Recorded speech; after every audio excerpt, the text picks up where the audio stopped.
All right, we just had Stuart McWilliam on from Regenerative Farming. What an absolute legend. We went over like biodynamic farming and what he's doing to change the agriculture here in Australia. It was fucking amazing, eh? Yeah, we went deep into the soil and like grass-fed meats versus grain-fed meats.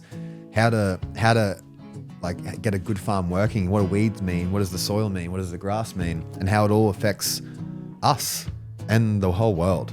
So I've always wanted to get someone on that knows a lot about farming and the soil stuff. So it's really cool. Like Blackbird and Beast's Instagram, check that shit out. But it's one of the ones that everyone should definitely listen to connect 100%. to where you get your food.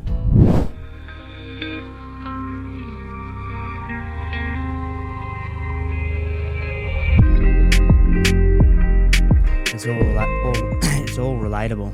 You know, human health and the health of the land. Fully, You got shit land, you'll have shit food. And shit people. Yeah. Oh man, I can't wait to talk to you about some like. Do you know Red Soil Organics? Yeah. You know the guy? Yeah. Oh, just through social media. Oh right. Yeah, he's doing some cool shit. He gave me some soil, man. I bought some soil and fuck it makes a difference, hey. He's onto it. Yeah, We need more people like that. Passion. You know, Yeah, fully. And that's what come out of my talk when I was at Regenerate. I was packing bullets. You know, I've been out of school since I was 15, more or less politely asked to go and find an education somewhere else. Could barely sort of read, been really good with numbers.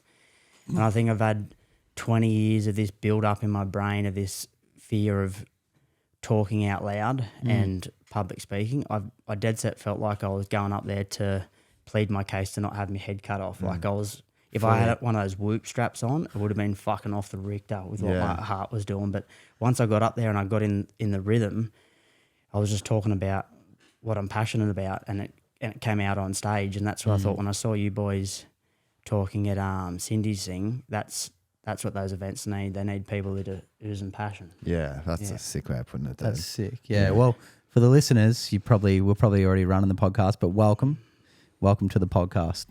Welcome. So we'll just keep it going from here. Yeah, man. So little introduction about yourself. Like So I'm Stuart McWilliam. Grew up in Helensburgh on the outskirts of Wollongong. First generation farmer. Been out of school since I was 15. Got a job as a plumber. Did my Cert 3 in plumbing. Did that for about 7 years. Always had a firewood business since I was about 16 with my father. We started running out of timber. So my dad said, why don't you become an arborist? So I went off to TAFE, did my Cert 3, did a diploma. We did that for almost 10 years. At one stage, we had 20 people working for us, 4 truck and chippers, power line work. We were doing NRMA, insurance stuff, government gigs, making a good quid, but just not happy. Really? Just that hustle, you know, coming out of probably the back end of being on antidepressants and never been asked, what are you eating? What are you drinking? You know, this is when I first got on them. I wasn't with my wife that I'm married to now. What's your relationship like? What are you eating? I was never ever asked that. And then starting to make those little changes with not drinking tap water and getting a bit of better sleep and eating better meat and stuff like that. We just started to realise that this hustle and this grind wasn't for us.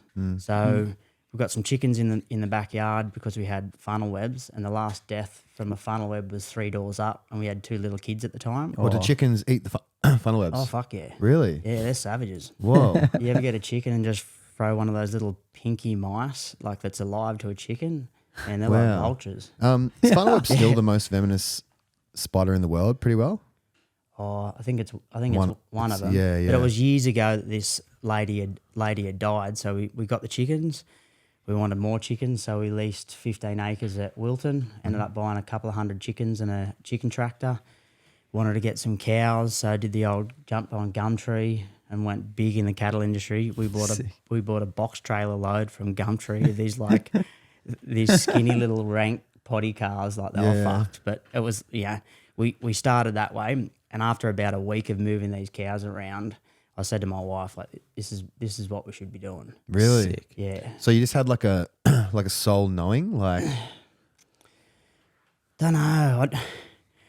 I had an inkling, not like the feeling I have now when I'm, I've got my 3 kids traveling around Australia doing natural sequence farming, and we'll get into that. Yeah. But the feeling I have now when I have bare feet and I walk onto a farm, I didn't have that feeling yet, but I had that inkling in the back of my head, just going, climbing trees 6 days a week, getting up at 4 o'clock in the morning, dealing with the sick days, driving to work fucking stressed, like having a cry, just going, what the fuck am I doing? And you look at your bank account and you're like, you're killing it. You're not killing it. You're fucking killing yourself. Yeah. So with the chickens and the cattle and the space, watching my 2 kids just ride their pushies around and just carry chickens around, just like it was epic. Yeah. So we come across a farmer, Charlie Arnott, who does a biodynamics course. So we went and did a 2-day biodynamics course, and that was just showing how the moon cycles and just how everything is connected and how you can do things without chemicals. Is this like Steiner based? Yeah. Yeah. Cool. Yeah. Linked to all the Steiner sort of stuff. So that was a real eye opener of doing things without chemicals, and that led to taking all the chemicals out of the house and making our own dishwashing liquids and washing powders and all that sort of stuff. And that was just that transition period of human health, land health, our kids' health. And then I went and did a 4-day natural sequence farming course with Darwin Park Training. Stuart Andrews, it's actually over near Gympie, which is Forage Farms. Okay. If anyone around here is buying their eggs. So did that 4-day. I got their eggs in my fridge right now. Yeah. So that's his course. He's the man that's taught me all this stuff. Oh, that's cool, man. So I didn't really know. I just had those. They're the organic eggs that are getting around, but I love now that I know those are the eggs. His knowledge of the land and reading landscapes, what he was taught from his father, and then he's ended up teaching me, which has allowed us to travel around Australia and do it. So did that 4-day course, bought 100 acres in Laggan. I was travelling back and forth from Sydney. We just had our 3rd child, and one of the weeks I was away for a week, and I came home after that week, and I looked at my daughter and I was like, you've fucking grown. And I've just been busting my ass in Sydney to fucking get our bank account, up for what? Like to miss my kids grow up. And Fully. And my 2 boys, fuck, I don't reckon I picked them up from daycare more than half a dozen times. And there was times that, like, we always lived together, but some mornings I'd leave at 4 a.m. and no one's awake, and I'd get home at 8 o'clock at night and they're asleep. Like, I lived in the house, but I was just fucking existing. Like, I wasn't a father. Yeah. So now we bought the 100 acres, we did the natural sequence farming course, and from that I started helping Stuart on some of the courses with the earth moving side. Because I'm originally a plumber and then an arborist. I've driven diggers since I was probably 8 or 10 years old. Yeah. When you spend thousands of hours in a machine, you're like a fucking dentist with an excavator. You do something over and over and over and over. Totally. You get pretty good at it. Yeah. So I started working with Stuart Andrews. He sort of put me through the ropes, started doing some work at Charlie Arnott's property, putting contours in. So what I more specialise in now is walking onto a farm, and like when someone comes in and they stand in front of you and you look at their shoulders and they're a bit fucking skewy, or they're a bit like that, you're painting this picture and you're going, you sit in a chair, you're an office worker, like you're starting to piece that together. I do the same when I'm walking onto a farm. I'm looking that, there's blady grass growing. Well, blady grass is growing there because there's low fertility, or bitty bush is growing, or you got ironbark trees high up in the landscape. It's country, it's low in fertility. So I get to a farm, I look at all these little things. We can see where there's good palatable grasses growing or there's weeds growing. Now, when I say a weed, I don't say a weed as in a bad thing. A weed is just giving us a message. It's a report card of the soil. It's a report card. If you just go and kill that weed, unless you change the environment or change what you're doing, it won't change. So if you've got thistles in the paddock and you go around and spray all the thistles, if you don't start rotationally grazing or just let that country have a bit of a rest, the thistle will come back. The thistle's there's fertility there, but the soil's locked up. It's tight. It's like a tight muscle. You got to get on the foam roller. Well, the land just needs you to fucking take the animals off and just let it have a breath, reset again, and the grasses will come, the weed will do its job, and then the weed disappears. Wow. So when you say that, man, like, where does the weed come from?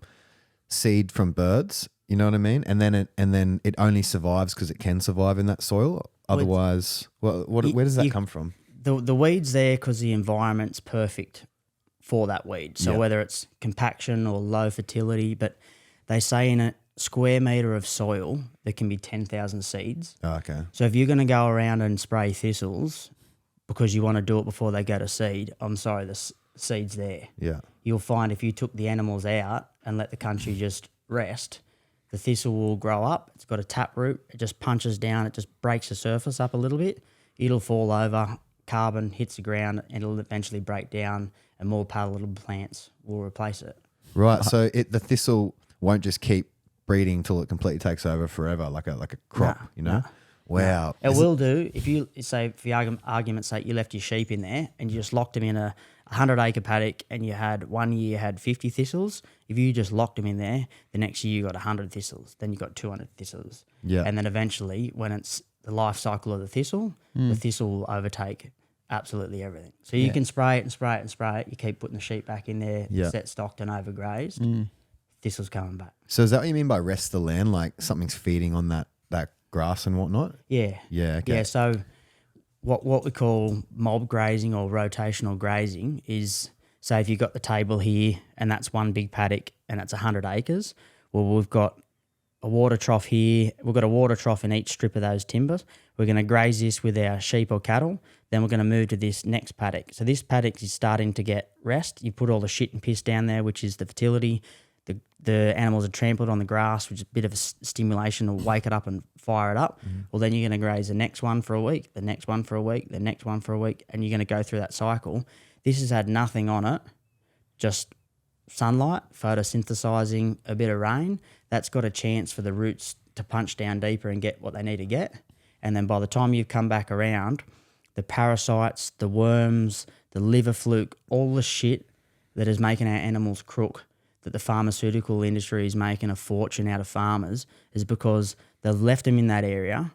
One cow's doing a shit that's got liver fluke. That liver fluke cycle starts again. Then the next cow eats it next to it. So one animal's got liver fluke, and eventually everything's got liver fluke. And then back to the pharmaceutical industry. You need to use an oral in their mouth or a pour on. Then you put them back out in the paddock. The same paddock they got the liver fluke from. Wow. Pretty good way to make a fuckload of money, innit? Oh Yeah. yeah, it's amazing. And it's Yeah. the same with fuck, I just had my brain just lost thought. Same thing with tick dipping, sorry. Yeah, tick dipping, because in Queensland it's legally you have to tick dip, right, with your cattle. Yeah, I don't know what the legalities are, but the same thing with the ticks. The ticks have a life cycle. So we've got to look at everything. The worms, the liver fluke, and everything has a life cycle. So what you'll find with the liver fluke, if there was fluke in that paddock and you locked them in there and they were shitting and pissing, then you moved them to the next paddock that didn't have any liver fluke in it, if you didn't go back to that for 2 months, the best sterilisation is the sun, the bird scratching through it, and the fluke is off a snail. So if they've left that for 60 days, it doesn't come back, generally you've broken that cycle. Wow, man, it's just like a fucking human, eh? Doesn't it? It Like, is liver flukes are in- 100% Yeah. human, like how the land functions to how the human body functions, the similarities, crazy. unbelievable. Because Man. we are the soil. It's crazy. Like you're the first person I heard us speak about liver flukes in the sense of not actually in a human, because obviously we sell the cleanse, and liver flukes are the most, by a long shot, the most common parasite that come out of people. They came out of me actually, Yeah. and I've done the cleanse heaps, nothing come out of me. But then one time I did it, and I'm pretty sure I got it in Japan from sushi. Yeah. Because I know they're in fish too, right? Yeah. But yeah, I got it. They all just come out of me, man, and it seems to be like that's the main thing. Like we get some tapeworms, get little things of this, but fuck, 80% of it will be liver flukes. Eh? Yeah, for sure. Which probably tells us why. I was wondering where are all these people getting these liver flukes in Australia from? The farm. Like, is that Shit, correlation commercial with farming, that sort of yeah. thing? And even things, liver fluke doesn't so much affect older cattle. It's generally really knocks around younger cattle. So that's a bit like how humans, that we've sort of built this tolerance up, that we've got them. They're just surviving. They're not killing us. But we've had cattle. We've bought trade cattle, brought them in. We lock them in the yards, and we just give them water with apple cider vinegar and garlic in it. Nothing too crazy. Just leave them in there for 24 hours, because when you're buying trade cattle, sometimes they've been put on a truck and taken to the yards. and then they've been at the yards and then they've been put on the truck again, they might not have had water for 10 or 12 hours. Like the stock cattle can do 24 hours without water easy. But when they walk off the truck, they're all tonguing for a drink. So they go and drink the apple cider vinegar and garlic. We've had them go into their curfew paddock, and 24 hours after drinking that, there was tapeworms. Like, I mean, they were as thick as a school ruler. And they were just like, you're walking around going, fuck, like they were just scattered all over the ground. So I think they're in the back end of the rumen, the last stomach. Yeah. So when the apple cider vinegar and garlic has come into their system, they've all just gone, fuck, we're out of here. And they were just out the back end. So now if we take them from that paddock and put them on fresh grass and we don't graze that for, say, 60 or 90 days, you've broken that cycle just with apple cider vinegar and garlic from the supermarket. Like nothing special. And how many is that common practice to do that when you get a cows? It's just, they just get them, feed them. So the common practice is they come into the yards, they get a 5-in-1 or a 7-in-1 vaccination, and they'll get an oral or a pour-on drench, and then they'll go out into the paddock. Right. And then if they were going to process that animal, there's a withholding period. Usually about 30 days after those vaccinations and that pour-on, you could be eating that. And that's if the farmer's honest. Man, Nothing stopping a farmer. Yeah, fully hay. Yeah, true. Bought some heavy cattle from the fat sales, and they've got a bit of a gig with Woolworths. Well, they could have had a pour-on before they went to the fat sale, and then you've got them for 2 weeks, and then they're knocked on the head to go to the supermarket. Yeah. You're then eating that and not realising it. It makes me wonder about grain-fed, because it's like grains feed parasites in humans, you know? All those like those really dense carbs feed parasites. The sugar feeds parasites, right? And it makes me wonder about the difference with grain-fed cow to grass-fed cow in relationship to feeding the parasites in their system. It'd have something to do with it, but the biggest difference with the grass-fed and finished to grain is the omega-3s and the omega-6. Now, we grass-fed and finished like the whole lot. Yeah. Now, I'd love to tell you that there's this huge fucking difference between the grass and the grain. There's a very minimal difference, but the difference is how the animals lived. The grain-fed, it's been in a feedlot, generally on concrete, living its own shit and piss, can grow 5 kilos a day, which is not healthy. Not healthy. The big feedlots have people riding around on horses constantly checking them because they just have fucking heart failure and just clap out. So So sad, man. they're eating grain, they're living in their own shit and piss for the last 100 days of their life. If you look at it that way, not the difference in the meat, if you look at the difference in how that animal's lived, do you want it living in a feedlot or wandering around in the paddock and it has one bad day where it gets loaded on the truck and gets knocked on the head? Yeah, like there's something to say for the spirit of the animal too, because that's what 100%. You're taking on a spirit of an animal, and it's like, fuck, man. Yeah, I mean that's huge, but that's taking on stress. You're taking on stress, exactly. Yeah. It's stress. It's like people who kill animals, they try and kill them in the most humane way if you're out in the wild, so that animal has as little stress as possible. But if you got a month of like fattening up a cow, A month? yeah, And 100 days, 200 days, wow, 300 day, fucking hell. 300 day wagyu. Because even the 300 days standing in its own shit and piss, Dude. eating grain in a room, they wouldn't have per square metre of that feedlot, this square meterage of this room. I know everyone can't see the whole room, but like look at what they can see here. That's pretty much what a cow's got, or a steer that's growing out and could be there for 100 to 200 days living in that area. Fuck. But You're it doesn't eating get to that leave it? Like, Fuck no. fuck. It's locked up. It's in, it's in a cage. Generally got the sun beating down on them. They've got food and water and doing 2 or 5 kilos a day growth. And it's then you eat really it. it's culty. Like when we landed a balloon, we had to emergency land for this film thing on a cattle station, like a commercial one. Yeah. Dude, it was like fucking. It was like Fort Knox in there, man, and that like it was like straight away people came out and they were just like, "What the fuck are you doing here?" Like no cameras, like it was real like weird, eh? Really? Because you have to emergency land a balloon. Yeah, an air balloon in I was just shooting it, but yeah, it was in Noosa. It was in like a huge commercial farm in Gympie. Wow. Yeah, and it was they were just. I just remember this thinking like, there's just all these like that. There was just like you'd look down into the feedlots and the cattle are just in mud and then in little tiny things, like it was all wet and it was all just, I was just like, man, get me the fuck out of here. Yeah. Yeah. In regards, I had, because in Japan, I went to Tokyo, right? Yeah. And I didn't see grass-fed anything, right? Couldn't even get like a chicken that was like whole, right? And the colours of the eggs were all fucked. Everything was fucked there, right? Yeah. But you go and you eat steak and everything's Wagyu. Like Yeah. everything's Wagyu, man. And I couldn't believe how bad I felt after one. I think it was all these different meats, but fuck, the next day, dude, my face was so puffy. I could feel the tightness in my skin. It was like pulling all the way down and just felt just so inflamed. And I'm connected to the way I feel with food, right? So it was night and day. And I just think, wow, this is just a magnification of a typical grain-fed cow, because it was this obese cow. You can see it in the fat, right? And they think it tastes good because it melts in your mouth, right? Of course, it's going to melt in your mouth, but like, what is that fat? What's in that fat? What toxins? Your body stores all the toxins in the fat.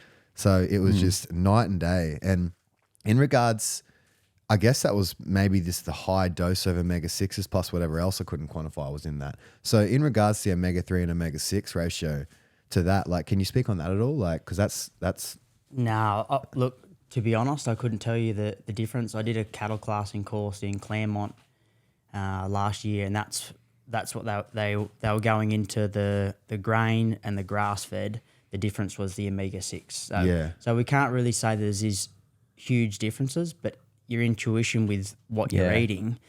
So you've eaten, say, the biggest, fattest person you've seen at Woolworths that's riding that electric cart around that like can barely get off it to do a shit. Yeah. That's what you ate. Yeah, yeah. And you think with human evolution, we didn't eat that. We didn't evolve eating that. And you look at what over the last 50 years that transition. Yeah. You know, that's your body and your gut, and that symbiotic relationship between your brain and your gut.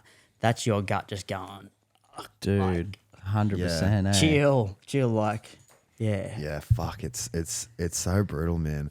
So like, and what about like, in regards to the soil, like, what are you looking for when you want good soil? Like, say you're looking for good soil, what are you trying to do, and how do you create good soil? Rotational grazing's got a lot to do with it, like putting that high animal impact, that trampling, which is cracking the surface, putting that shit and piss down, but then giving the land a chance to actually have a breath and reset. You look at grasses. There's certain grasses that are got a lot of energy in it that are highly palatable. There'll be grasses that'll be really low fertility that aren't really palatable, that cattle will eat that and use more energy in their gut to digest it than what they're actually going to get back out of it. When you say fertility, what do you mean by that? Fertility. Like how well something grows in the soil, or? Well, fertility is the life force of the soil. It's the biology. It's the microbes. It's the connection with everything. Everything is talking. Like, you look out into a paddock and there's one big eucalypt, and people say you can't grow grass with trees. You look at one big eucalypt on its own and there's beautiful grass around it. And then you go out and look into a paddock and there's lots of small little eucalypts that the country's been cleared, and the eucalypts are all popping up and they're competing. They put a tannin out in the ground that stops the grass growing. So they're like, stuff you, we need to get up and grow. So they actually are talking with the soil and they're releasing a tannin that's stopping the grass grow. What's a tannin? It's something that a tree can produce. Right. Yeah, and release it actually in its roots. So you drive under a big row of radiata pine trees, what's growing under them? Nothing. Nothing grows underneath them because they're releasing a tannin to stop anything else to compete against them. Wow. So it's unnatural that those eucalypts are growing like that because we've cleared it. But then you're looking at big eucalypt on its own and it's got beautiful grass. It's punched up and it's mature and it's done its job, and now it's letting everything connect and function underneath us. Oh, it's all perfect, isn't it? It's all perfect, eh? Feels like connected. Yeah, 100%, eh? Yeah, you wonder how far that connection is, just the whole earth, right? Like, and the universe, man. Everything in the universe is in us. It's like yeah. Like, you wonder how, like, when the say Australia meets the ocean soil, is it still connected into the sand? You know what I mean? Like, I wonder how it all communicates. I'd be very surprised if it's not. If you looked at any of Paul Stammett's stuff with the mushrooms and the mycelium of how far that travels, and that's why when I'm doing this natural sequence farming work, fixing the hydrology, you've got an eroded gully that used to be connected with a wetland. It's like taking a piece of paper that's been soaked in biodynamics, and you go and cut that piece of paper, and you take one piece of paper and you take one piece of paper. That biology now can't talk. So now you got this eroded gully. I come in and I put a pond in. I use laser levels and I put a spillway to spill the water back out onto a floodplain. Now you've got that biology connected with the dirt that I put in there, and now you've got water in there. And now this symbiotic relationship can start again with the left-hand side of the hill and the right-hand side of the hill and all the floodplain and all the trees. You've brought that connection back in with the soil and the water and making it function again just by the hydrology. Fuck, that's cool. That's so, it just feels right. It makes sense. You know? You start doing this work, and we travel around Australia, homeschool our kids in the caravan doing this sort of work. And when you go to a farm it's not functioning, the farmer's health isn't right, and you start putting these changes in, and then 6 months later you get a phone call and say, oh, it's rained, and this water's now moving over this part of the property, and we've seen clover starting to grow, and we haven't seen this grass in 50 years. Whoa, like that's sick. that's like That'd feel good, man. that's epic. Yeah. How have you had any feedback from other farmers that don't like what you're doing or anything?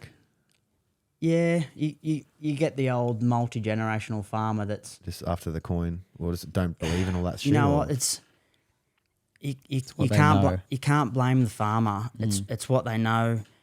Dad grew wheat, his grandfather grew wheat, and they buy the neighbour's property, and interest rates go up, and then the chemical prices go up, and it's the farmers are working their absolute asses off, and not very many of them are profitable. Yeah. And if there's another way to grow wheat without using glyphosate, they'll do it. Yeah. But they're neck deep in debt. Yeah. And an agronomist tells them, this is how we do it. This is the chemicals we use. And when they have a good season, they go all right and they pay their machines off. But then they've got to wear the bad season. So until another way comes up without using the chemicals in that large scale agriculture, they're not going to change. And to put your hand up and say, oh, why don't you just change? When you got your grandfather still on the farm and your father on the farm, and you got a shitload of debt. And when I say debt, I mean they got tractors worth $1 million. They got harvesters worth $1 million. Plus they probably owe $5 million on the farm. And you're going to put your balls on the chopping block and go, I'm going to fucking change, and we're going to do biological and this and that. Can be done, but that takes some big balls to take that on, because you got your whole family watching you going, are you going to succeed, or are you going to stuff this up? So I think we give some of the farmers that are doing that large scale agriculture a hard time. But if we stop buying the Wonder White bread that had been sprayed 6 times before it had been harvested, and it's sprayed with a light mist of glyphosate to start to kill it before harvest because it's easier to harvest, and then you go and eat it. Well, if you just stop buying that, the farmer might start farming something else. So it goes back to voting with your dollar. Yeah, that's what my next question was going to be. Like, how, and in your opinion, can you feed the world organically in the way you do it? That's a big call. I don't know enough about large scale agriculture to really make that comment. Look, there's a lot of humans, and if you look at human evolution, grain has had a lot to do with it. But the grain that our ancestors, when they came over here, what they grew to what we're eating now, some of the wheat was 6 foot tall. Now it's 2 foot tall. Really? Okay. Genetically modified to be able to handle being sprayed with a chemical. The chemical doesn't kill it, but it'll kill the grass that grows up in the crop, but it doesn't kill the crop. Yeah. So I think, look, that's a big question. Over time, if we were less dependent on grain, maybe. But look, we're making fuels out of grain. We're feeding the livestock in the feedlot grain. So I'd like to see a pie chart of like how much grain are humans eating is in pasture and bread, and how much grain are we using for cattle in feedlot. So maybe if we didn't have feedlots and the cattle were out on paddock, well, maybe we could do it. But that's a pretty big question. And it's what you were sort of saying about with the grain. People go to the supermarket and they buy grass-fed from one of the big supermarkets. Well, grass-fed, that just means at one point in its life, It had grass. it had fucking grass. Really? Yeah. So it could have done 90 days on grain, Yeah. and you're buying the grass-fed, which you think you're supporting the farmer and you're buying an animal that's been out on pasture. Yeah. People need to be reading the labels. You need grass-fed and finished. Yeah. It needs to be finished on grass. Yeah. And that's where if we can have people reading the labels and knowing what means what, they're not really lying. They're just saying grass-fed. It's not saying at what stage it had grass. Yeah. Or you can have farmers that'll have grass-fed animals and they have the feed carts out in the paddock, so they'll feed them grain for a certain period. Before they're going to be knocked on the head, they take them off grain and make sure their rumen's full of grass. And then when it goes through the processing facility, when they're cutting the guts out of it, when they can see the grass in there, that goes off as grass-fed because it's got grass in its guts when it's being processed at the ab. So there's a lot of little secrets out there. You know, people go to Coles and Woolies and they buy an organic chicken and you go, yeah, you know, I eat organic chicken. It's still in a shed under artificial light with 40,000 other birds breathing its own shit and piss, but they gave it organic pellets. Yeah. And you're eating that going, yeah, you know, I fucking don't drink tap water and this and that. And you're eating an organic chicken from the supermarket. You need to be looking at buying chicken that's pasture raised. We've got farmers like Forage Farm that's down the road. You can get chicken, you can get eggs from them. They do a bit of pork. You've got Dandaraga Springs doing grass-fed and finished beef.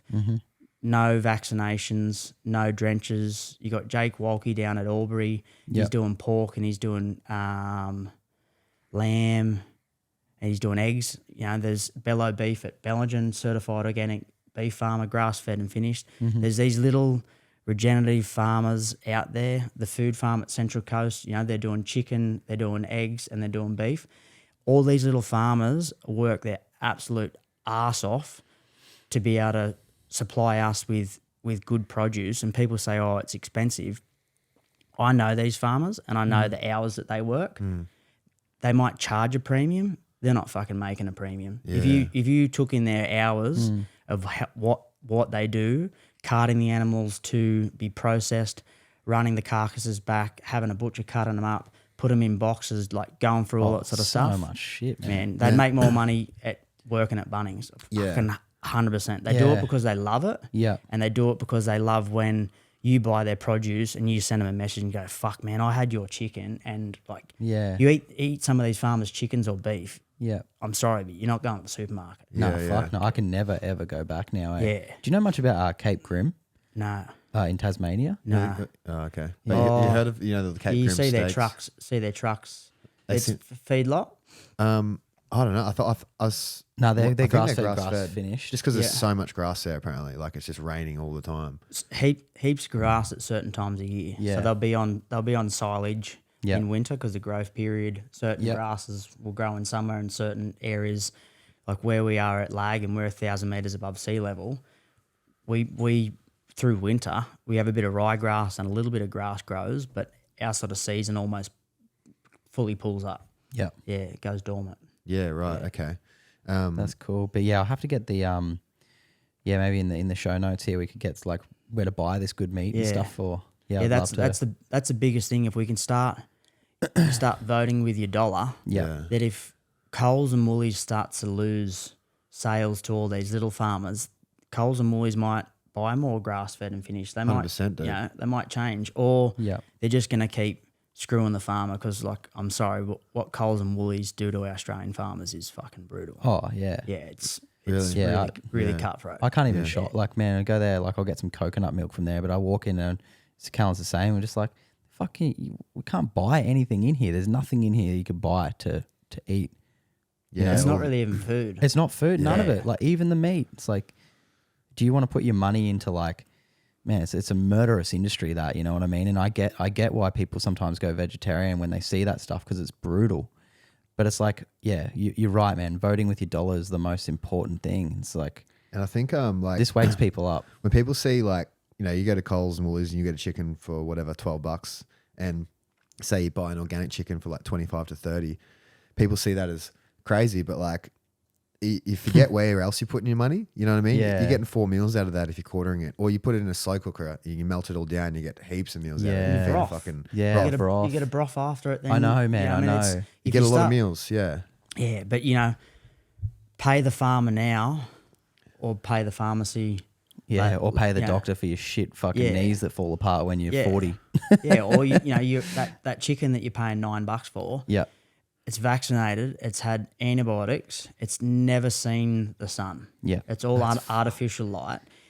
It's in a So shed with sad, man. 40,000 birds. They've got air extraction pushing fresh air in and getting the shit air back out. But more or less, they're living in their own shit and piss. And then the worst thing probably with it as well is that they clean it with chlorinated water before they put it in a bag. So you might as well go and just start getting your chicken and dunk it in your fucking pool and then go and cook it, because that's the process. Because you can't have any blood, on your chicken in a bag, because the consumer's just got this thing where it just all needs to be nice and clean. So it's cleaned with high pressure chlorinated water and put in a bag. Yeah. And then we eat it. Yeah, and then we...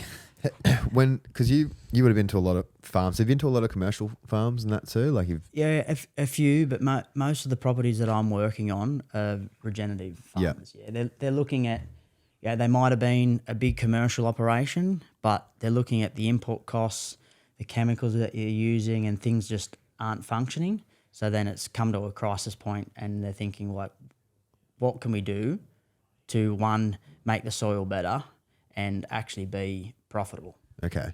And can you see the difference in, I guess, would you call it character or happiness in these animals compared to the other animals? Like, can you see it? 100%. Yeah, 100%. You walk onto a farm that they've been rotationally grazing for a while. Not only the animals, the humans. Yeah. Where they've been set stocking, and then they start this rotation and they're seeing some grasses that they haven't seen before. You can see them going, oh, we started rotationally grazing and we split this paddock up and we put a water trough here, and the growth that we've got, we're able to run an extra 20 cows. Like, you see the buzz from them, and you see the cattle that, you're there with the excavator and you're doing work, and they're all sweating on the fence like, what the fuck are you doing? What's going on? If the cattle are crook and they're not synchronized and they're not humming, they'll just stay out the back. They've got their heads down. They're a bit sort of droopy. You can tell with livestock, as soon as you start walking around them, how they interact with you, their curiosity, what their eyes look like, no different than looking at humans. Yeah. Fuck, that's Spot on, eh? yeah. That's It's funny how much we've lost our way with that. Like, since when do you not think about that as being an important thing? It's crazy that in Australia, especially, and in America, it's like we really just fucking lost our way with that. Like, for the last 100 years, because agriculture's really taken over, in the last fucking 100 years, especially.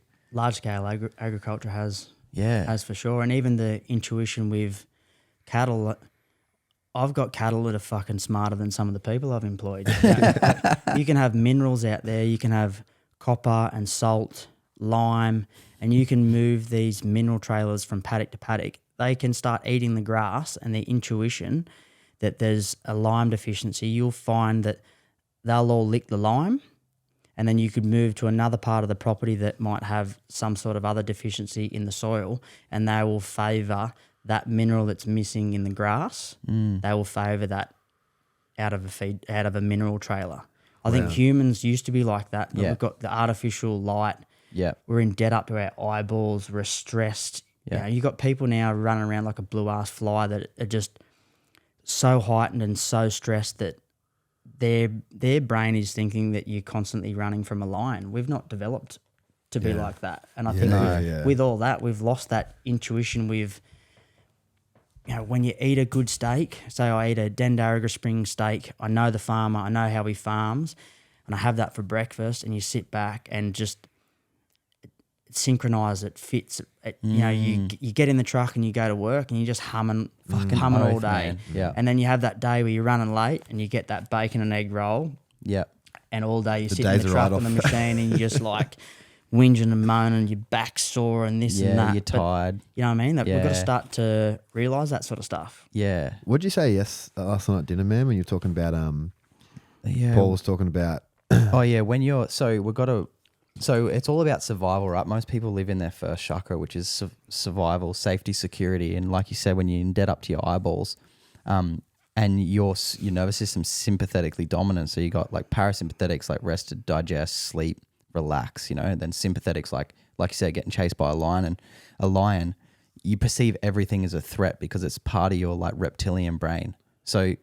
And when I was a kid, I used to see everything as a threat because I was eating KFC and I was drinking alcohol and I was just a menace, you know what I mean? And I would go out. I remember before I'd drink and go out, I'd be like, all right, please, not tonight. I do not want to get in a fight.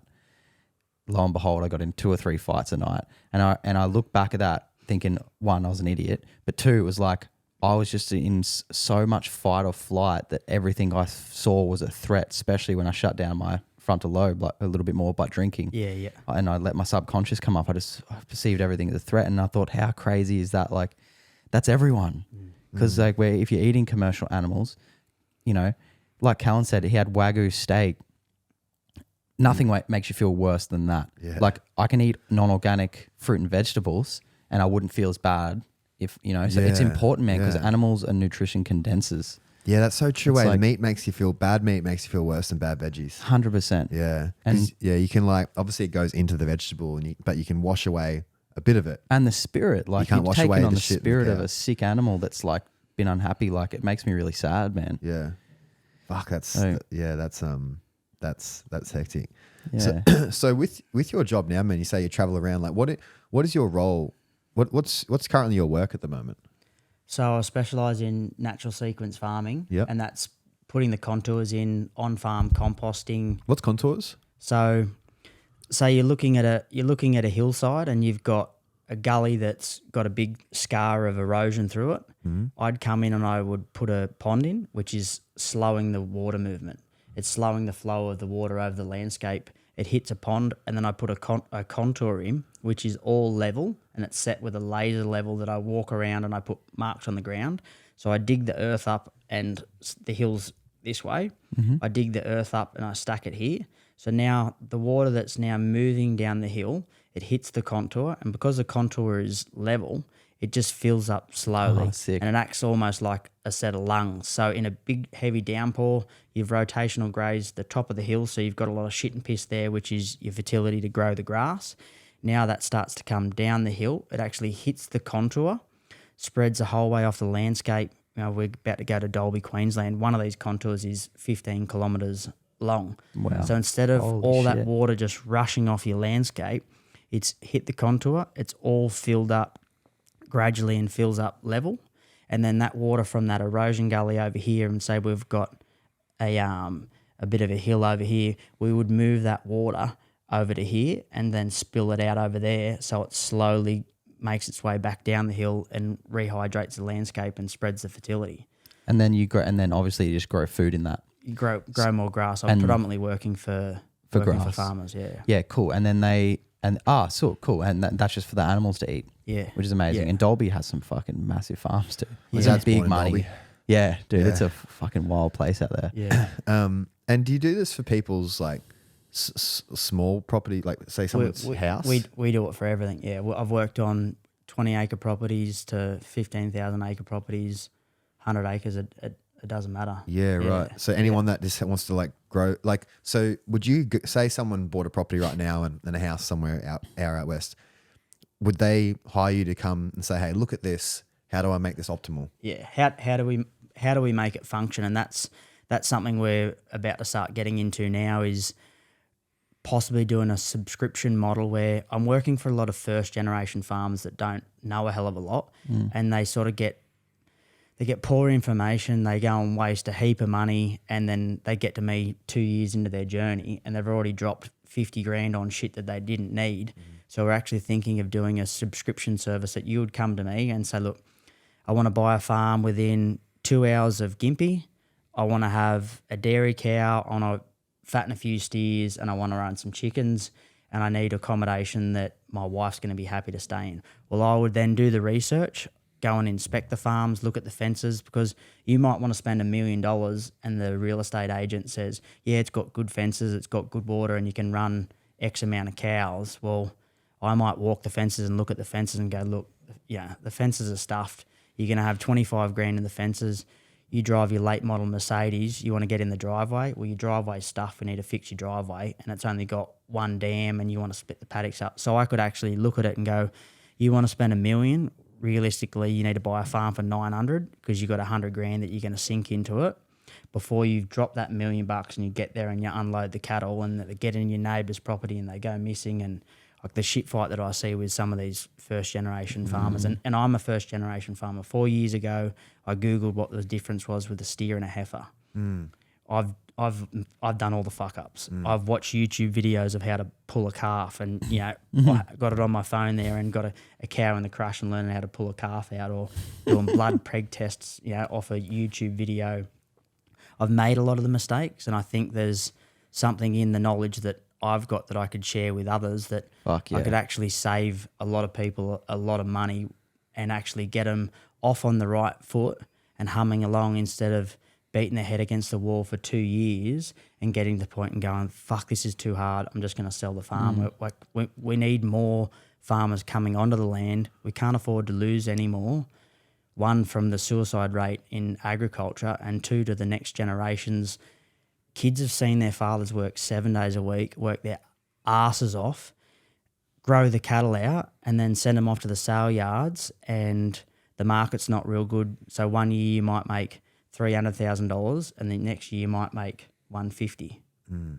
So if I can keep those kids staying on farm, we're doing a bit of regenerative agriculture, or getting people like you that go, you know what, we've got enough money, we want to buy a farm, and you might just want to run 20 steers and fatten those 20 steers up and be able to put them through the butcher shop and sell them to your mates.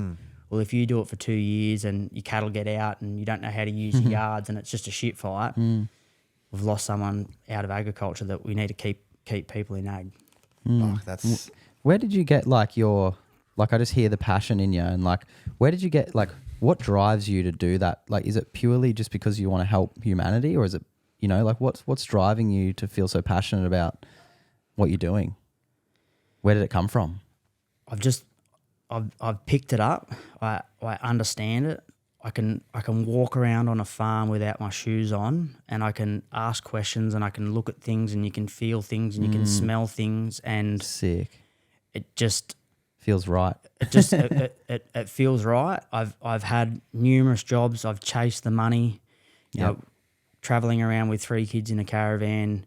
We're not doing this for the money. It's hard. It's hard on my wife. Yeah. But she knows the passion, and she's seen the results of the farms that I've worked on, and getting those phone calls from those farmers saying, look, we've got more grass growing, we can hold more cattle, or the Kabunji and Phragmites, like these wetland plants have popped up in the creek because they fenced the creek off away from the cattle. Like I'm seeing all these results, and I'm passionate about it, and I understand it, and I love it. I lay in bed fucking every night thinking about it. I drive down the highway and I'm just like, I'm just rubbernecking, looking at shit in people's paddocks. I'm like, I could fix that.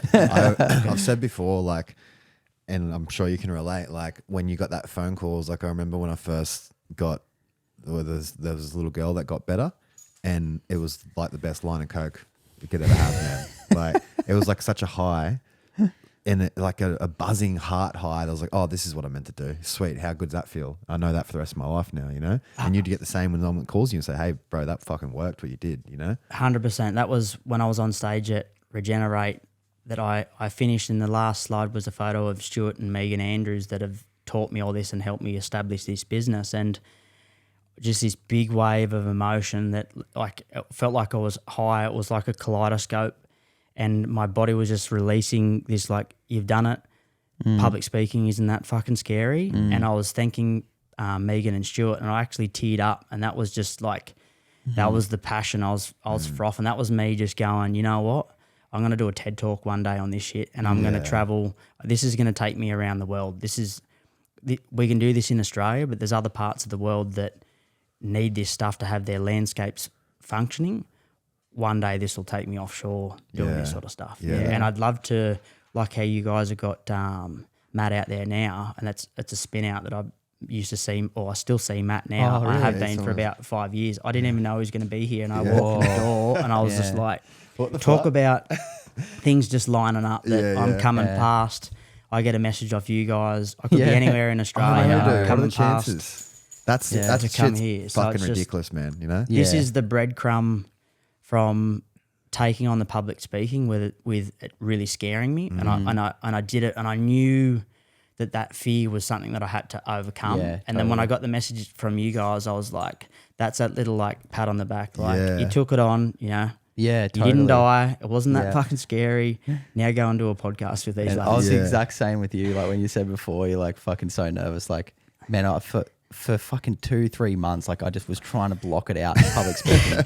And I was like, no, I'm not writing anything. Like, fuck it, just fully blocking it out. And sometimes I'd wake up in the middle of the night, man. I'm just like, I'm going to be public speaking. Like, it's so fucking scary. And like there was probably 300 people there. And now I'm just like, fuck yeah, dude, I can't wait to do it again, but I'm going to prepare better. And I'm just like, it's like how easily I could have just been like, nah, Yeah, I'm said just going to no. fucking like, nah, it's just not me. Like, you know what I mean? Like, Yeah. I was going to do that. You know, I was going to be like, fuck it. You know, it's not me. I don't want to public speak. And then after it, I was like, I'm a public speaker. I love this shit. Like, I can't wait to fucking share my soul up on stage. Why the fuck not, man? Because we're all doing something, you know, like, it's amazing, this podcast. We get people like yourself on, like, and it's just so cool, eh? Like, Yeah, you know, I've always actually wanted to speak to someone about like soil and farming and yeah, because I heard a thing from Robert Kiyosaki years ago, man. And he goes, like his thing's making money, right? Yeah. But he's like, you can still be passionate. He goes, I love avocados. He goes, I fucking love avocados. So I invest in avocado farms and stuff. You know? Yeah. And I was like, I thought about that. I was like, I can't wait to have money to invest in things that make my soul feel good. Like invest in a local farm. you know? regenerative farming. Exactly. Yeah. It's everything. Yeah, it's everything. And, is and the everything. pendulum swings. So when we talk about agriculture getting, like in our parents' age, cage eggs was just normal. No one even gave a fuck about it. You know what I mean? But, but now that's swinging back a little bit because people like you are talking, people like us are talking. And there has to be, there's got to be that yin yang. And there's always going to be that pendulum. There's always going to be chaos and hell and bad and evil and good, you know? But it's definitely gone. The pendulum swung towards that agricultural farming, and now there's a lot of people in this generation now are realizing, that's fucking not good. You know, Man, that's not good. It's cool. Like when I grew up and I was around skateboarders a lot, and my friend Hayden, his little bros, like his name's Mashy, and he's a pro skater, rips, but he grew up like partying and drinking and all that stuff, man. And one of the coolest things I was talking to someone this morning about, I'm like, they're fucking doing the cleanse. They're eating organic food. They're drinking good water because Is this Louis' mate? Yeah. Oh, cool. And Louis too. Yeah, You know, and like Louis, all yeah. those dudes, like, yeah. And even another one of my mates, Richard. But they just like, it's unbelievable to see, like, it's definitely turned a leaf. Like, it used to be like, fucking gay cunt eating, you know, he's fucking fuck whatever you eat. It doesn't mean shit. Like, let's just go get pissed. You know what I mean? It's like, you don't drink. Yeah. I know. What? I don't drink poison. Yeah. Yeah. I know. If you said I don't drink water, people are like, that's all good. Yeah, I know. You don't drink. You're like, what the fuck? Yeah, it's out there, right? Yeah. Yeah. Yeah. It's fucking amazing, dude. And I think like people like yourself, like is playing a vital part in that. Like seeing someone a bit younger looks cool, you know, and it's doing cool shit for the world, like to help the world. I think it's like, it's a real thing that's starting to definitely happen. Well, I feel like definitely in our circle it has. In our reality, it's a ripple effect. Yeah, yeah. The other day I was at it was after the speech actually. I think she maybe saw it, but this lady came up to me, and I just didn't think. I don't know, like her son was there. He was like fucking 7 foot tall, like this kid, like, and I just didn't think they would sort of be into my stuff. And and she goes, I just want to say you've changed our whole family's life, like you and all that. She goes, we all eat organic now, even my son here, and he was like nervous, you know, and we've all everything's changed, you know. And I was like, whoa, that's just the one person that told me. But I was like, who else is, you know, there's so many who you don't know where else that's happened, you know, because it just passes on to the next person, because obviously I learned it off Jake and Paul and that, and then it came on to us, and then we pass it on, and then they'll pass it on. And man, that's it. That's fucking how you change the world. You know? I know. And people aren't necessarily talking, like we talk about organic food, but that's where you really come in. Like spreading like, you know, what is organic exactly, what is free range, what's grass fed, grass finished, and people need to hear that because that's the future. Like everything is the soil. Without Everything the soil, is. we're fucked. You need to know your farmer. You need to get down to the farmers markets and start talking how they grow, how they're growing things, and say, oh fuck, can we come out and have a look and see what they're doing, with the soil. Yeah. What do they look like? That's the big one. How do you get people out of poverty? It's education. This is education. True. Yeah. You know, if I had $1 for every time someone said to me, oh, I eat grass fed, I get it from the supermarket and say, well, you know, it's grass fed. It's, look, you might get the odd one that has been finished on grass, but I would almost guarantee a lot of it's been on grain. That then telling them and go, did you know that grass fed has been on grain? And like, no, I didn't know that. Then they tell someone else, like that lady that you were talking to. That's education. Yeah. We make changes with education now. Education doesn't have to be a university degree. It can be driving your car down the road, listening to this, going, fuck, I've been buying Coles organic chicken, thinking I'm killing it, and then you realise that it's still in a shed with 40,000 other birds. I need to go and get pasture raised. Then they pull up, they get home, and they're on their phone Googling pasture raised chickens. Fuck, there's one down 50 k's down the road. Yeah. Education. That's how we make Yeah, make man. the change. Like, imagine this was fucking 2 weeks in school, just a course for 2 weeks, just explaining what the soil is and how it works, and parasites and fungal infections and animals, and connecting to them. You know, it can be powerful shit, man. I It doesn't think need to about be school fucking- sometimes and think about once school gets changed, that will be a huge jump in evolution. Like, It has to be, right? because think about all the fucking shit we learned that does not matter. And how 100%. condensed you could make it, Yeah. and of like really creating some evolved kids that understand, Yeah. like a Steiner school, right? Yeah. Yeah. Why do you think I homeschool my kids? Like it's Yeah. only just recently we had them in school, but we were going away with work so much. It was a disruption to them. We'd get some schoolwork, and there was no stability in it. So we've taken on the homeschooling. They know each day they've got to do some stuff, and we're driving in the car and we're explaining about mathematics, and you know they're only 8 years old and almost 7 and 2, but starting to talk about how we can buy bulk hay and we can make $25 on a bale, then you got to pay tax on it and your business structure and just all those That's the shit you little need to things, learn. and walking around without shoes on and meeting Indigenous people and just seeing things and learning to read the road signs as we're driving past, and just incorporating all that together. Because like I went to school, I just fucking wasted my time. I did my Cert 3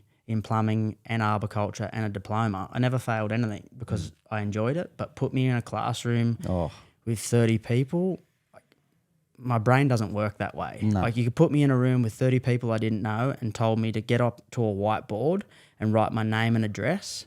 My brain would nearly explode. My heart would almost burst out of my chest, and I would be writing going, yes, in my head because that's not me. Yeah. Do that now and get a whiteboard and get me to draw shit and write stuff with you that I feel comfortable. Yeah. I'm fine. Yeah. How many kids out there are just in a classroom just like it just doesn't work? And I'm not saying that my kids couldn't learn in the classroom, but with what we've got going on in our lives at the moment, we've chosen to homeschool. Amazing. Will we do it forever? I don't know. If the kids get to an age and they really want to go back to school, that's something we'll assess. But at the moment, we're Amazing. taking dude. on their Fuck, education. there is no rules. Yeah. It's No, like there's not. I learned how to spell in like 2 weeks, man. I didn't know how to spell and really read or write.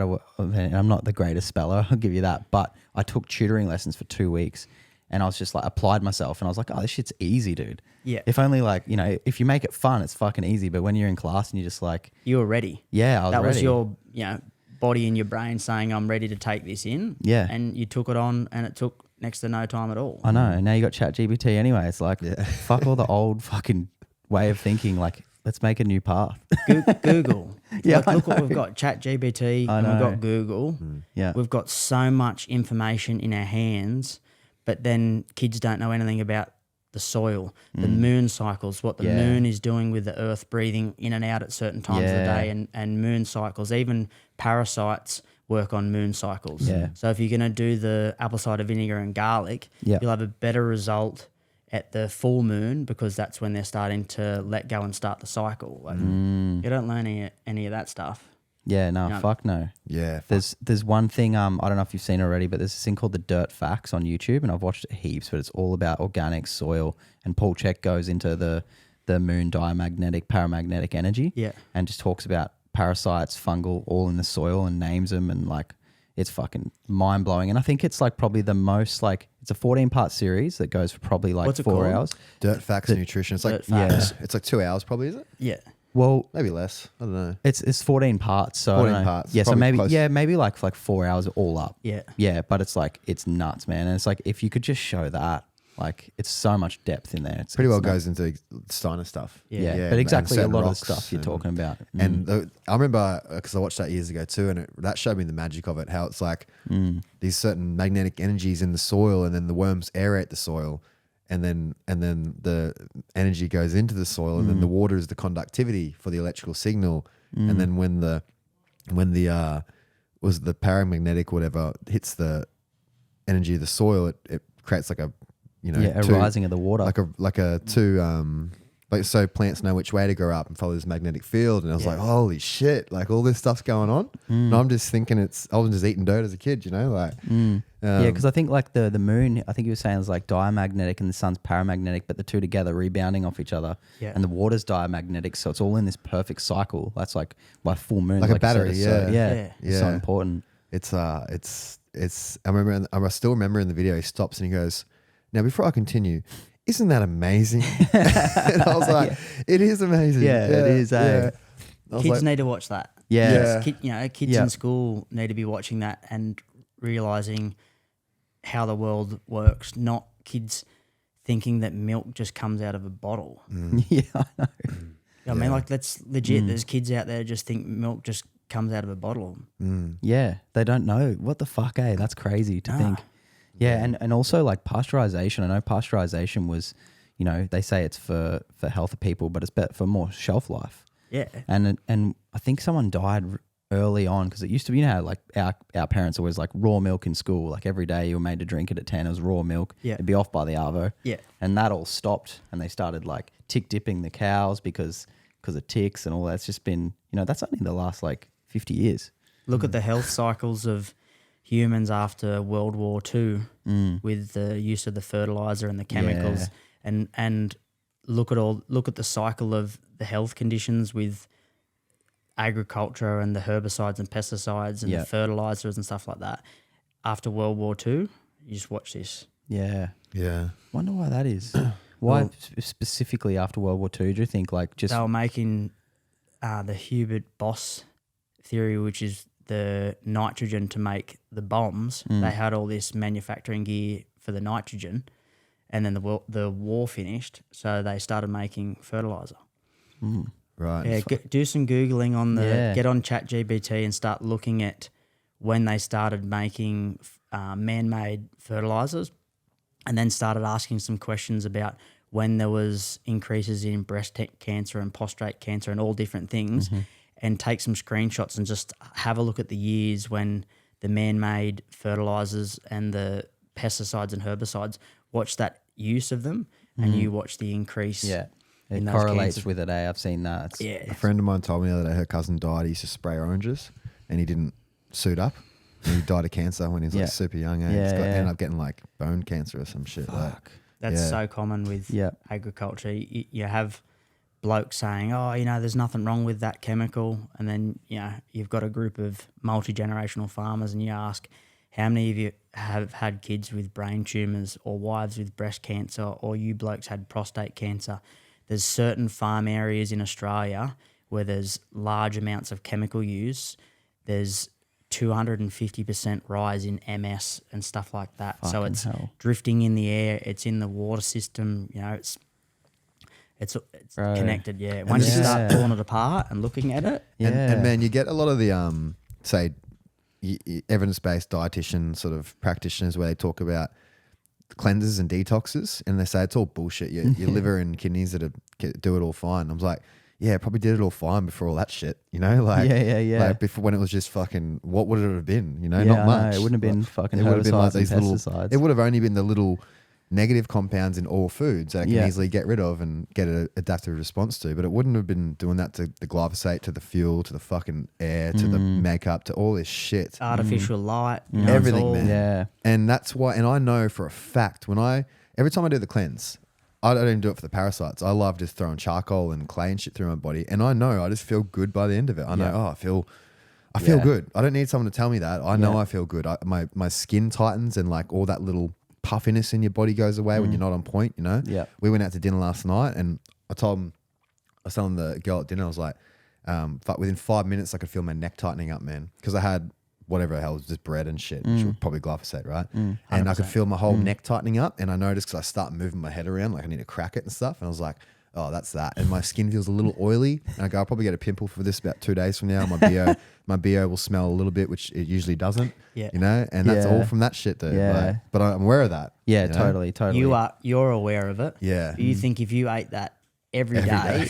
Oh. and So you know, hectic. you're looking at what's in some kids' lunch boxes and you're setting them up for failure from such a young age that they eat that ultra processed shit for so long that they never feel what you just spoke about then with food. They just always have that niggle or feel a bit drowsy or snotty nose or something like that.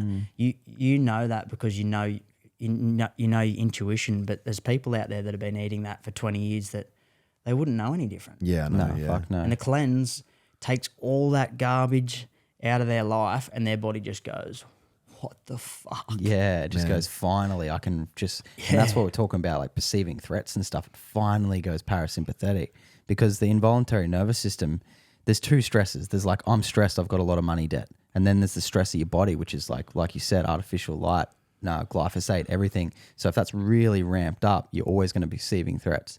And then for the first time you do the cleanse, for me, it was a really big thing. The first time I cried, I was fucking emotional wreck.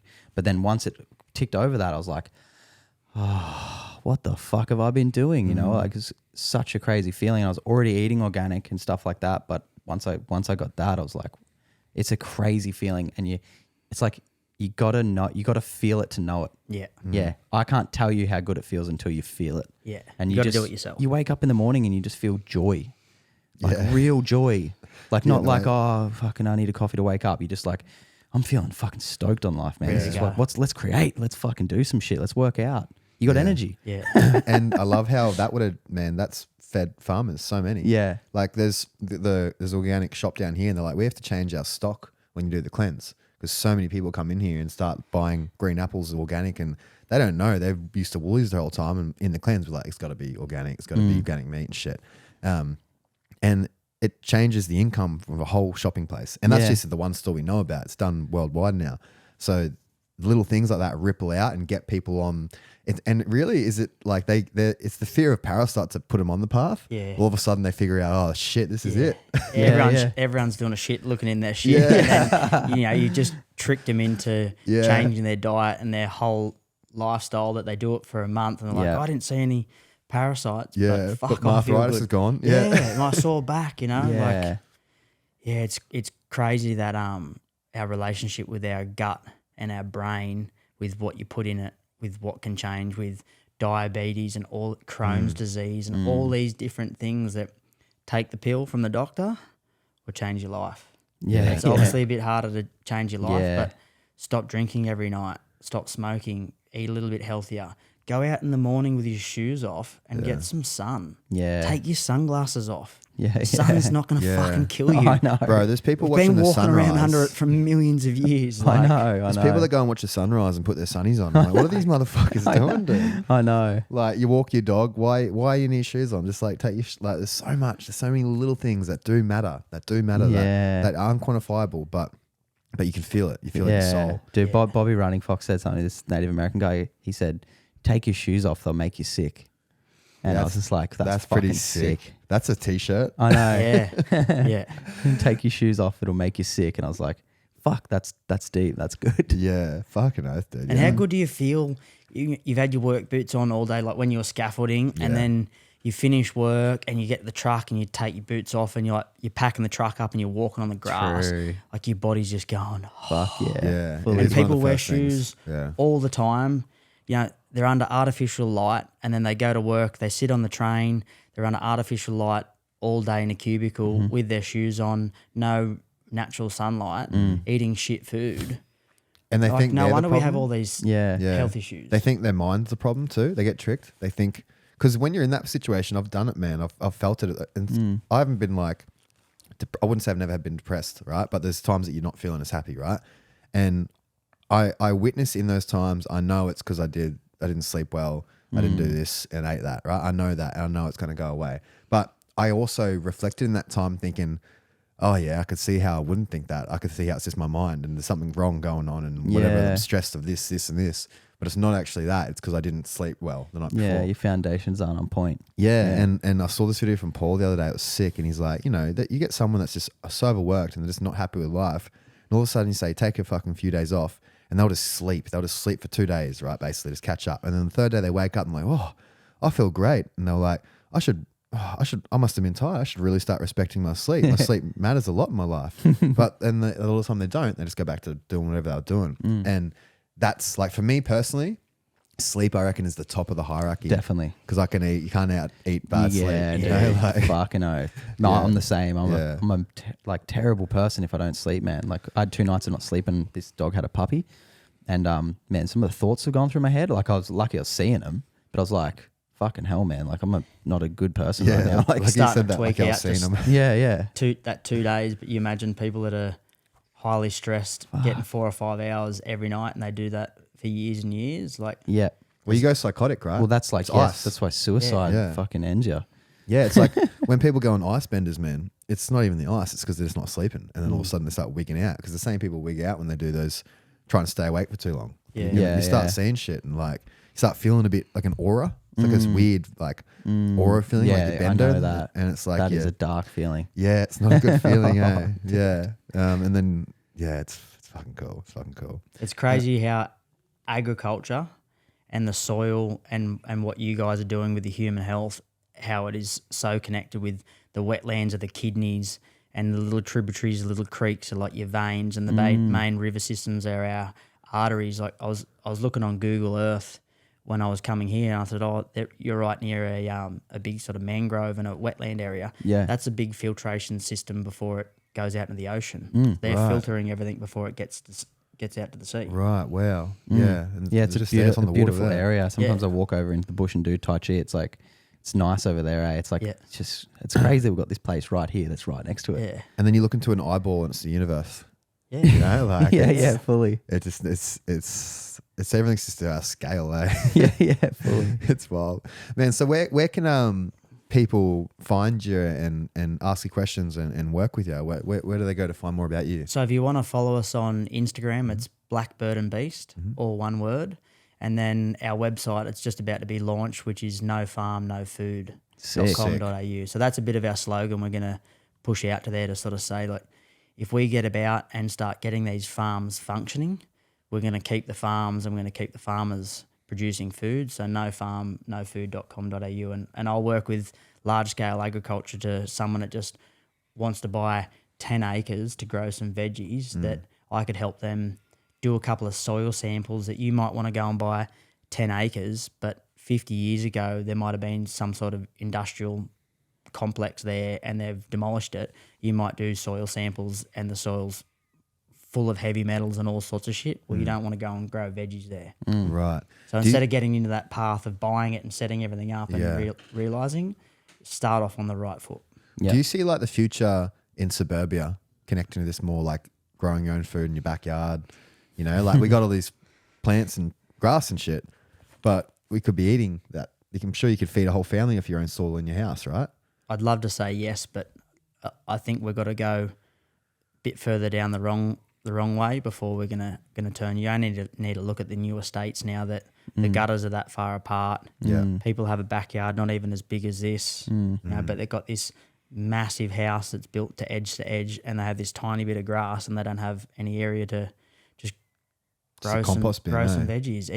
Even a worm farm. You know, I'd love to say yes, but no, I don't think so. I don't think we're there yet. I think there's that key group of people that woke up after the pandemic that are you know growing stuff themselves. But I think there's a lot of people still stuck in that rat race. Yeah, definitely. Living in a unit or living in a house with a little backyard that buy everything from the supermarket.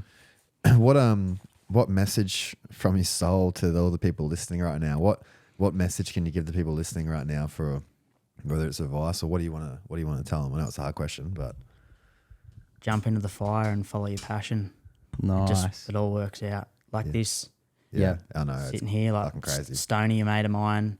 It's funny. I think of 10 years ago, Gatorade flutes, smoking billies out of a plastic bong, and then now he put me onto you guys, and now we like send photos of shit we buy at the supermarket. Oh, what's this preservative? Like both of us, I don't drink at the moment. Not saying that I'll never drink again, but I'm a better father and a better husband without alcohol. And I look at the two of us. We were loose as loose. We've seen so many sunrises, not because we're exercising. Yeah. And then now, you know, we drink filtered water or tank water, and you know, you can change. You can go from one side to the other. Fuck yeah. I've followed my passion, and I jumped in the fire. And we've done no advertising, and we're booked out. We've got plenty of work, and I'm taking my kids around the country, and it's all a tax deduction. So thanks to the tax department that I can lug my kids around in a caravan, and all the food and the fuel and everything while we're traveling is tax deductible. Yeah. And it just worked out because I jumped into the fire. 100%. Let it happen. That's exactly right, man. It's fucking, you can do it. Like this. Yeah, this. dude, When you got the lease, you would have been packing shit going, fuck, can we pay for this? You know, am I going to go back and part-time scaffold because it's not going to work? I've had nightmares about that, dude. Yeah. Of scaffing again. I'm like, why am I here again? Like, it's fucking brutal, you know? But it worked. Yeah, it And worked. you just took it on, and things lined up. Like you going to America and doing a potty with Paul Check. Yeah. Like, holy fuck. If someone asked you that 5 years ago or 2 years ago, you'd be like, no way. Man, No, I know. I think about this. It feels for some reason longer, but it's happened so quick. Like, I took my first client on at pretty well end 2019, but let's say start of 2020, we started going hard out of that little garage. And 2 years later, we sold out workshops around Australia in all the major cities. Yeah, true. And it was only 2 years. I know. And it was just nothing. It was the first post. And that felt for some reason like longer, but I only realized that was only 2 years. And all of a sudden there's 40 or 35 people in Perth and fucking Melbourne and Sydney and shit. And I'm like, whoa, like these people know what we're doing? Like, Passion. yeah. It's passion. It's Yeah, passion. yeah. Yeah. That's Found the thing. What I'd like to say on that is like, follow your soul and you will be provided for. But your soul needs to be in alignment with the greater good of humanity. If you go and follow your soul to do like something that's selfish, it will not work. It needs to be to help people. It need to align with that. And then that's when it works. And that's what in Spirit Gym with Paul, he's really talking about that. And I'm like, that's it. That's everything. Like if you're here to help the greater good of people and raise the consciousness up, you're always going to feel good. And that's what I was saying before when I could see that in you. I was like, fuck, he's on his heart's path. And if you can find that, that's the magic in the world. And that's what feels the most rewarding, I reckon. Eh? And how you said like traveling around the world, how you'll be doing that. That's what, you know, I want to do too, man. Like that's in me. I really want to do that. And you'll be doing it too. I hope people can, everyone out there can feel the passion that I feel with doing this natural sequence farming. I hope everyone has that opportunity to just stumble across something in life where you're just like, this is it. What the fuck am I doing? This is it. Yeah. Like, I hope everyone gets that opportunity. Yeah, me too. Like I said, stumble upon it. Hey, Yeah. because that's what it's like. You stumble upon it. People think they got meant to know this shit. It doesn't. You stumble upon it, and like a lot of the time, it's the shit you're already watching on YouTube and shit. You don't even realize you're just watching all that, but you think, how can I monetize it? And they get stuck up in that. That's magic. Yeah, that's true. And then you see also the people that don't have that, man, they'll feel that with dopamine. They'll feel that shit. Like I know it. I know I would be doing all the same shit as much. Like bendering probably still with the boys if I didn't have that thing to work on. But if you got that thing to work on, there's nothing more fulfilling, or you'll get stuck in the fucking bags and whatever it is, you know? Yeah, sure. Without it. Because there's no going back to that ever. Like it's because there's this now, you know? And that's it. A lot of people don't have that thing. But it's a lot of the time it's floating right in front of you. Or it's not yet, but it will come, and trust that it will come. Take the blinkers off. Yeah. Sometimes we're just too much like that. Sometimes we need to drive a bit slower and start to look around, and we've got 2 ears for a reason and one mouth. Yeah. Sometimes when you're with those people and you're like, this dude's pretty fucking cluey, and just you want to say your piece, but those times when you don't and you listen and you walk away from that conversation with that wisdom, if you can do more of that and take a little bit from everyone, because we're all dealing with shit. We're all got stuff going on, but sometimes we can just slow down, and you might be 5 minutes late to work, but you might have that conversation with that lady at that cafe, and you never know what that little breadcrumb that she'll give you that'll make that spark where you start to go, fuck, that makes sense, and this is lined up, and this, and you're right. You're so so much much of that. slow it down, because God is talking to you. You just got to listen. 100%. Yeah, if that's how you said that one little breadcrumb, man. That's spot on. Of how many little things it'll give you, and also doing things outside of the regular routine, so the universe has somewhere to intervene in your life. Because a lot of people just say no to everything, no to the yoga class, no to the fucking I'll come work out, no to jiu-jitsu, no to trying whatever it is, and there's all these things that something could happen, but they're stuck in the go to work, go home. Whatever that is, you know what I mean? There's nowhere for the universe to intervene. So give it opportunity and it will. Yeah, 100%. Yeah, that's sick. Man, thanks for coming on. It's been great. Thanks so much. Appreciate Dude. it. Great Fucking chat. oath. I feel like we'll do some shit in the future, eh? Yeah. We've got to come film some stuff with you, like Yeah, out on the definitely. farm or like something. Yeah. Need to get you out to Forage Farm. That and would have be a look, sick. Have That'd a be look sick, how they man. farm. And where Yeah. are they again? Gympie, is it? Near Gympie? It's next to Gympie. It's Amamore? no, is it Kaibong? Oh yeah, Kaibon. Yeah. Kaibong? Yeah. Go and see Kaibong, how sorry. the chickens are raised out Sick. on pasture, and that's why when you eat Yeah. those eggs, they taste like that because they're out in the sun, they're on the grass, and that time when you go for a breakfast somewhere and they give you a caged egg, Yeah. it'll be the same as when you ate that steak. Yeah. Your body just goes, like, What's what's going this? on? This- Yeah. Fuck yeah, that's awesome, man. We'll go do that for sure. We'll Yeah, reach out to yeah, them. That'd be sick. 100%. And Cindy's thank farm. you. We'll go film Cindy's Yeah. farm. Fuck Yeah. yeah. Yeah. All right, man. Appreciate Cool, man. it. Thank you. Much love. Thank you.